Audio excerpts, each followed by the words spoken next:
So compared to today, we're so puny, but we're going to send our men into space. And the executive went down and he saw a lady. And he wanted to test if everybody was really empowered and excited about it. And he said to her, she was cleaning the stairs, scrubbing them the old-fashioned way with a bucket and a brush. And he says to her, he said, "Excuse me, but what is your job here?" She looked at him. She said, "My job? My job's to put a man on the moon." I have a question for you. Is your mission that you're excited about, could the people that you work with and for, whether you're or at home or in the community, do they understand what your mission is? Are they excited about it? If they are, it's wonderful, because you will get people to follow you that way. A mission that matters. You see, one of the big differences between management and leadership, we all need managers. We need good managers. But management is the how-to. Leadership is the why. And when you have a mission that matters, you know what you stand for. That's the why of it all. Making people understand that they're valuable, that they make a difference. It's a very exciting thing to be able to do. Being focused. Focused just about a mission that matters, but also being focused on this. It is a quote that I have in the book I wrote, and some of you may see it, and it says this, that we lead first by example. Everything we say, everything we do sends a message, sets a tone, or teaches people what to do or what not to do. Everything. When you say you're going to be a leader, oh boy, do they put you under the microscope and they watch. My oldest son, Mike, had our first grandchild, Mike Jr., and we call him MJ. And my son brought him over, and MJ at that time was about 14 months old. And Mike had him on his hip, and you know how a baby will straddle the hip. And Mike came in, he was holding the little guy, and Mike and I were talking. And in college, Mike was a debate champ. So one of the things we do for fun is we take a topic and take the opposite sides and just go at it. And so we were having a really good debate, and he was holding little MJ. Now, my son has an arm movement that he uses when he debates that he likes to use to intimidate. He goes like this big arm movement. And little MJ, he's watching Dad, watching Grandma, watching Dad, watching Grandma. And when he figures out that we're all through, gets a big grin on his face and goes. And Mike said, "Oh, Mom." I said, "Welcome to parenthood, son." He is going to learn more about how to act and live in this world by your words and your actions than anything else that goes on out there in the world. Leading by example. You see, the word is congruity. When you walk your talk. You know what? When you walk your talk, everybody wins. And when you don't, unfortunately, everybody loses. I think that a leader today needs to start each morning. Before you start your work, say to yourself, what message am I going to send today by my example? What message am I sending to the people that are going to follow me and try to help them to be the best that they can be? Leading by example. Now, also, what do we want to focus on? We want to focus on continuing the professionalism that you have all brought to your industry through this designation. Continuing professionalism. Always to be as good as you can be. How many of you have ever ridden with what I would call a professional taxi cab driver?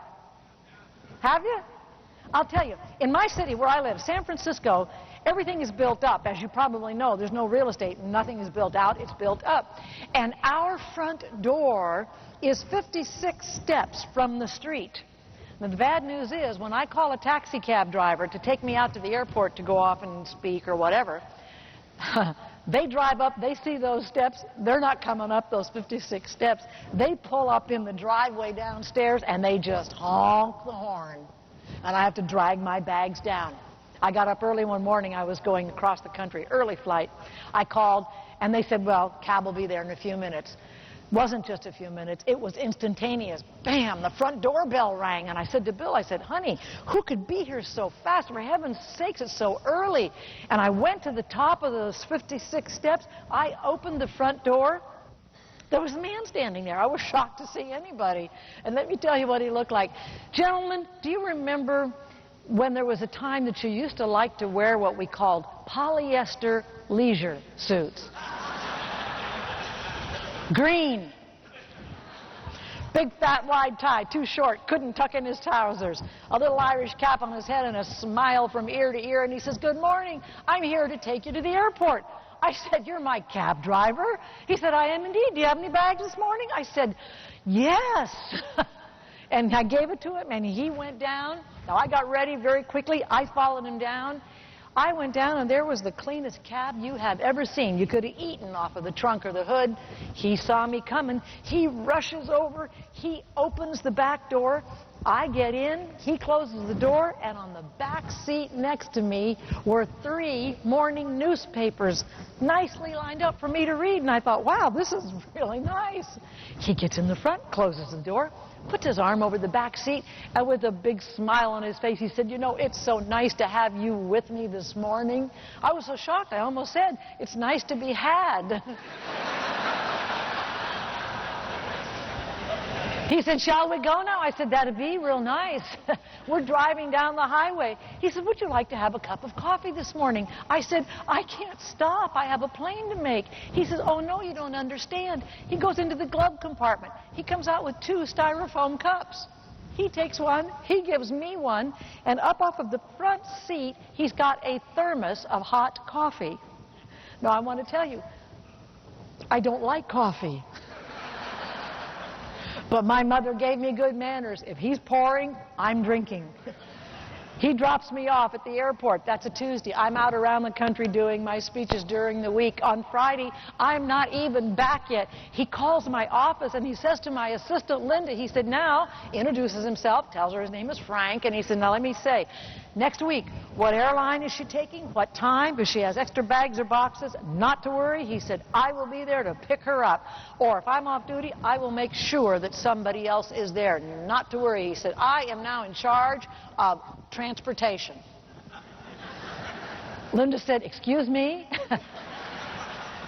And you know what? For 2 years, I never called another cab. He was there every single time. In fact, in the beginning of our relationship, I started to take him a croissant to go with the coffee. Frank was so good.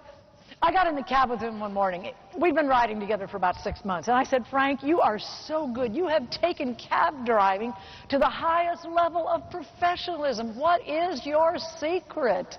And he said, well, I have several. I said, well, would you share? And he said, sure. Let me give you the most important. He reaches into his wallet, opens it up, pulls out a 4x6 card. And he said, look, Sheila, I come in the morning, before I leave, to pick up my first customer. He says, I want to make sure I'm right on it, that I'm focused on what makes me good at what I do. And he showed me this list, and it looked like the checkoff list of a 757 airplane. He said, in the morning before I leave, to be sure, I get out that list every morning, and I look at it, and I check it off, check off those items, check it off, oops, check that one out, check it off, check it off, check it off, check it off. And I thought, thank you, Lord.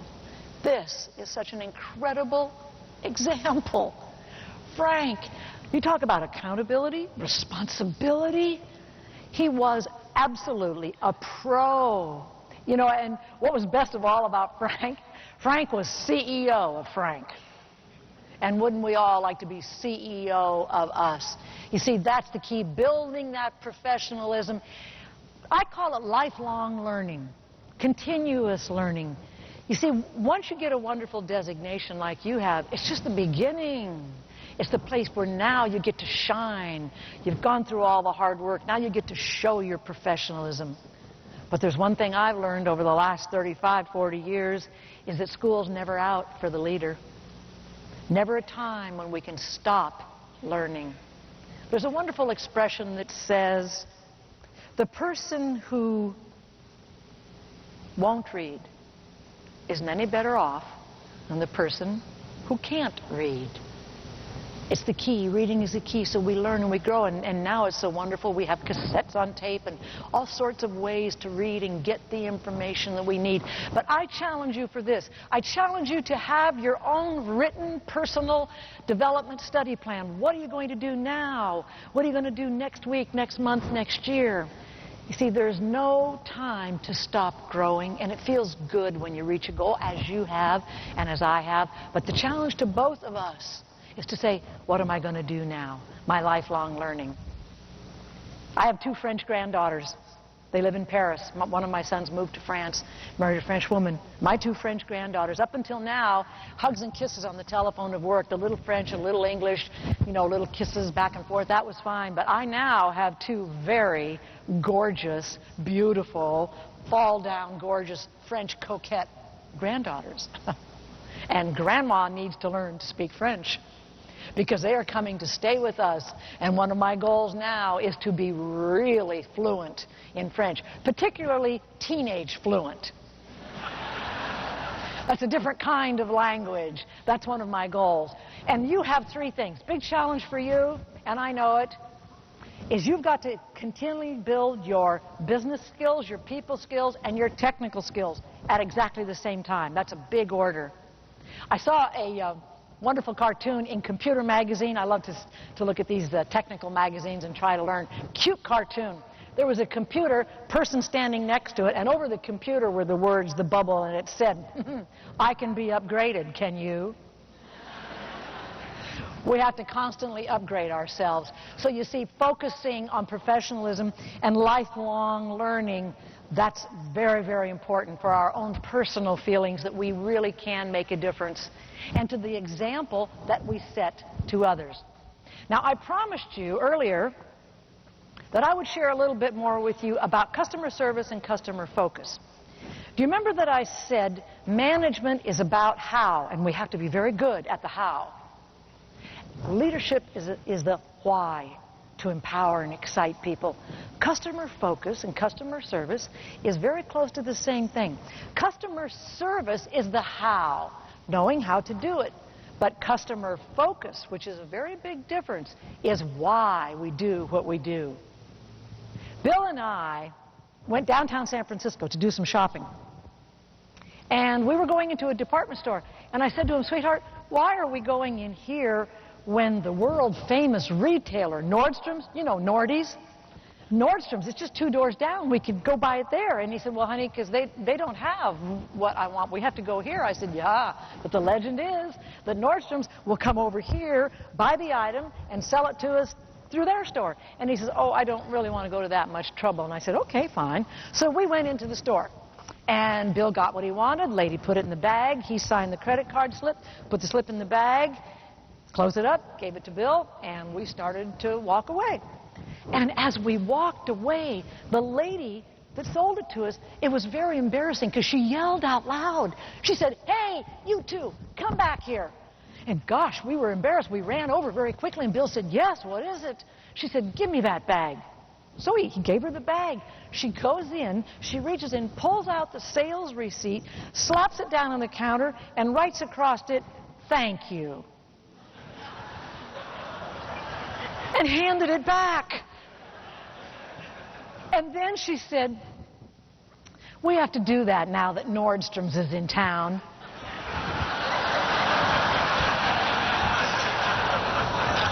As we walked away, I said, sweetheart, I think she's a little unclear on the concept.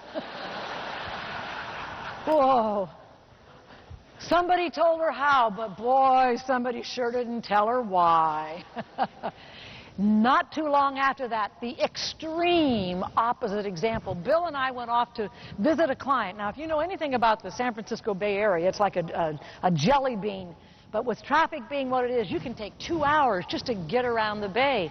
So Bill and I had gone over to meet with a client, and we were talking about doing some consulting work in sales and leadership and communications, etc. And one of the executives said to us as we were leaving, Sheila and Bill, would you be able to get us your full proposal by Saturday morning, because we're having an executive retreat, and we want to make our mind up of which of the 3 firms that we were interviewing, you included, that we're going to hire. And we said, oh, absolutely, yes, be happy to do that. So we left. Bill and I got in the car. He's driving, sitting there. I'm in the passenger seat. And we're talking about, oh my gosh, how in the world are we going to get this done? Because I had to go on the road for 2 or 3 days. Bill was really busy on some things. And we said, you know, I don't think we can even put it in Amex or FedEx and just overnight it just across the bay. He said, you know what, honey, we're going to have to get up Saturday morning and drive it over ourselves because we've got to keep our commitment to good service. And I said, you're right. Just as he said that, I looked out next to us, driving down the highway, 55, 60 miles an hour, was a white van. And written on the side of the van were the words, "Express It, Bay Area Courier Service, 24 hours a day, 7 days a week, and a telephone number." And I said, thank you, God. You know, God gives us little presents every now and then, just to remind us that He's there. I grabbed a piece of paper and pencil, and I was writing the telephone number down that was on the side of the van. And the young man that was driving the van saw me, and he tooted the horn, and he waved at me. So I waved back. And in sign language, he said, "Do you want us?" I said, "Yes." I'm writing it down. He says, "No, no, no." And it's 60 miles an hour down the highway. He rolls down his window. He's going to try to hand me a brochure.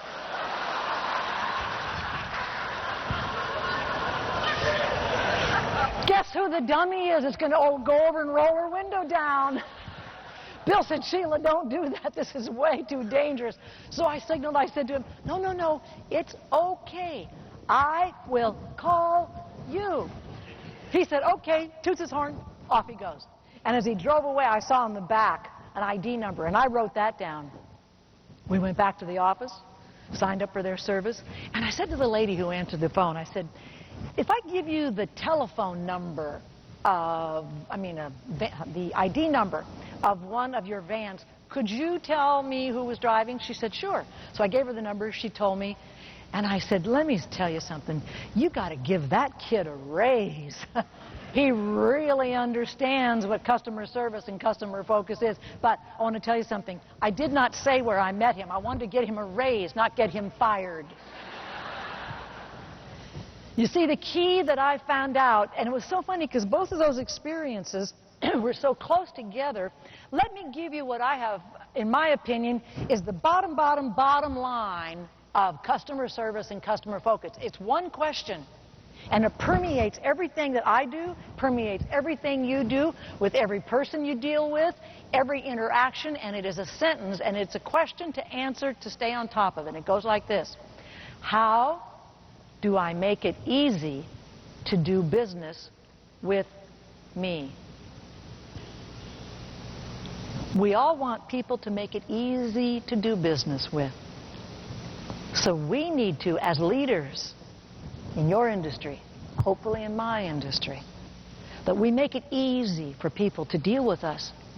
And every company that I talk to, I say, put up signs, put up banners, make cards, put it on people's desks, put it in their cars, trucks, everywhere that anyone ever comes in contact with a customer, whether the customer is internal or external, and say, how do I make it easy to do business with me? Because that's the key to really, really understanding customer service and customer focus.